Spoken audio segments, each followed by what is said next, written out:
अगर मुंबई में जो लोग भी हों तो डोंबिवली आए, हम लोग मिलेंगे छठ को 30 तारीख को वहाँ पे। छठ का गाना तो आया है सारेगामा हम भोजपुरी से, समर सिंह ऑफिशियल से, और भी गाना अभी आज एक गाना आया, पारंपरिक गाना है। अरे कि गंगा माई के तीरे एक नैया,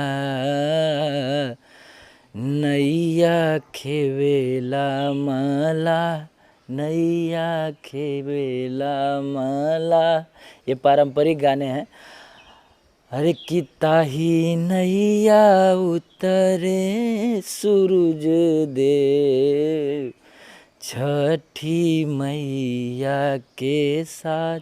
बस यही कहना चाहेंगे कि आप सब लोगों का प्यार, आशीर्वाद, दुलार हमेशा बना रहे, और हम लोगों से कोई भी गलती हो हमारी टीम से तो आप लोग छोटे भाई बच्चे समझ के हम लोग को माफ़ करिएगा।